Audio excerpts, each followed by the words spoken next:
Chapter 6. The Sky Door.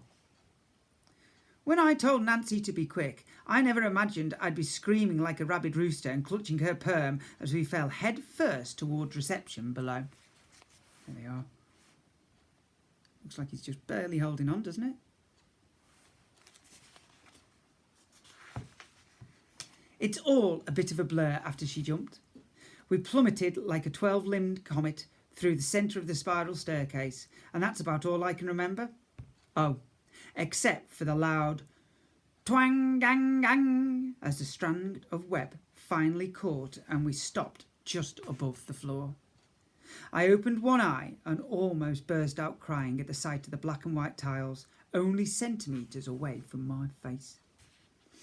"Oh, lovely," Nancy said, beaming to herself as if absolutely nothing had happened. She put me down, then snipped the web with a sharp swish of her arm and stood up, smoothing her apron. "I haven't made a good string in ages. Might use that to knit some gloves." For a second, the terrifying leap made me completely forget what I was doing, or why we were trying to get downstairs so quickly. Then I saw Mum standing with Oof, the hotel's ogre handyman, a handy ogre, I suppose, on the other side of the big circular entrance hall. "Hello, Frankie," Oof called, waving his enormous green arm and accidentally smashing a vase of flowers that stood on the end of the reception desk. Mum was gawping at me from behind the desk. Her eyes were the size of teacups and she looked like she'd just swallowed a wasp's nest.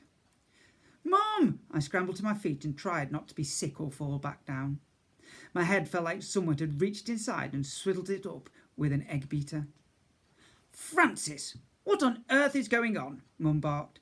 I hate it when people call me Francis. Mum and Dad only use that name when I'm in trouble.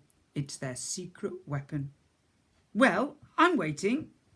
I ran round the fountain in the middle of the reception and up to the stone desk where she was drumming her fingers angrily. Oof copied her, thudding his fingers down, but grinning instead of scowling. "Are you crazy?" Mum said. Her face had turned from shocked to furious. "I can't believe that you and Nancy were bungee jumping in front of the guests." "Mum, we weren't. Listen." "You're in serious trouble, Francis." For a second I half expected to see steam coming out of Mum's ears. "Do you know how dangerous that is? Do you? And what do you have to say for yourself, Nancy?" If Granny Rigogita hadn't been on Dad's side of the family, I would have sworn I could see a bit of her in Mum just then. Mrs. Bannister, Ranny, I can explain." Nancy looked ashamed and fiddled with the frilly edge of her apron. "Mum, you've got to listen to me." There's Frankie's mum, getting cross. Does she look like your mum when she's cross? Mum opened her mouth to speak again, but I knew if I let her throw a wobbly, she'd be yelling for hours, and I wouldn't be able to get a single word out. "Incoming!" I screamed in her face as loudly as I could. My voice echoed round the reception hall and back up to the staircase. It was like 1,000 Frankies all yelling one after another, and it certainly did the trick. Mum stuttered with surprise, and her forehead wrinkled up. She closed her mouth, opened it, and closed it again.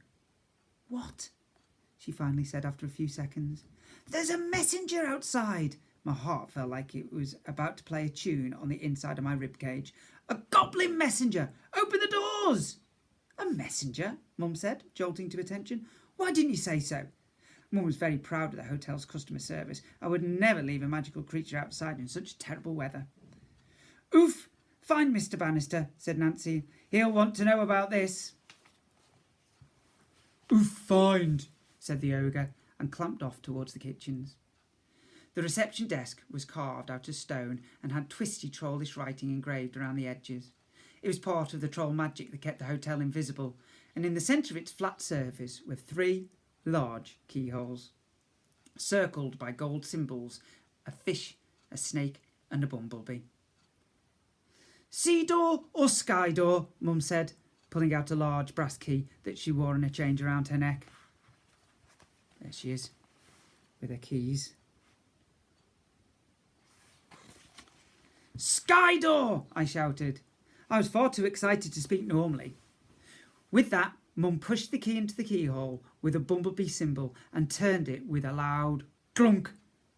Suddenly, the whole of reception sprang into life under our feet.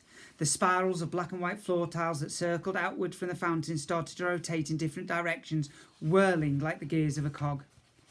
Whee! Nancy chuckled, doing loops of the room in the opposite direction to me. I feel like I've had a few too many sips of blue bottle brandy. I had to choke back a big laugh as the sofa rattled past with Gladys Potts, the werpoodle, flailing about on it.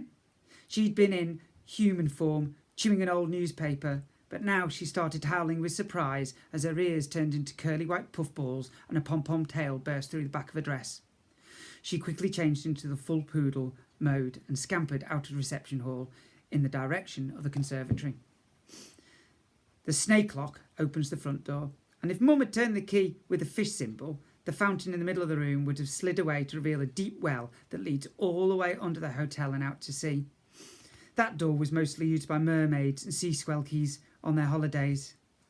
The mechanism in the front began to slow and reception stopped spinning. I looked up and saw the last corner of the ceiling slide away, 10 floors up. Now there was nothing between us on the ground and the storm high above, and rain started to fall straight down through the centre of the great spiral staircase. "Can you see anything?" Mum yelled over the rain. Nancy put an arm round me and we both stared upwards, squinting. I gripped my toes and hoped the goblin messenger had noticed the sky door clanking open. But through the hole where the ceiling had been, I could only see night and rain. Until... boom! Thunder and lightning crashed together. The storm was right overhead. The blackness flashed white and I saw the shape of the raven and its rider hurtling down towards us. Squawk! The bird flew through the sky door like a bullet. Its wings were folded flat against its sides, and for a second I panicked that it might be out of control. The bird was flying, beak downwards, straight towards the floor. If the goblin rider didn't pull out of this nosedive soon, they'd both be smashed to bits against the tiles. "Oh no!" Mum gasped under her breath. "Squawk!" the raven replied as it continued to hurtle through the centre of the staircase. Suddenly I could understand why Mum had been so angry when me and Nancy had jumped from the staircase. This was terrifying to watch. Nancy screamed and turned away as I clamped my eyes shut and prepared to hear the horrible crunch of raven and goblin bones slamming into the floor. I waited and I waited. Nothing. I even opened one eye and looked up. There, perched on the outstretched arm of the water witch statue in the middle of the fountain, was the biggest raven I'd ever seen. It scraped its talons against the statue's hand and flapped its wings, showering raindrops in all directions. Squawk!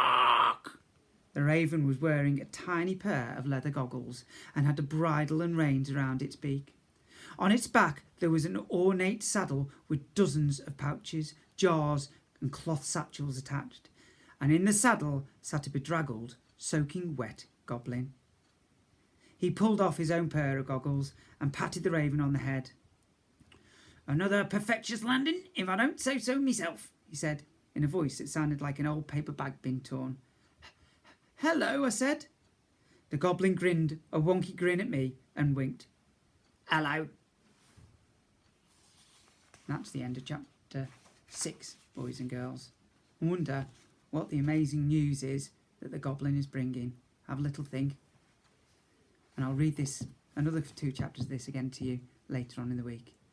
Don't forget our school motto, Year 2 children. If you see someone without a smile, give them one of yours. Keep on smiling, everyone.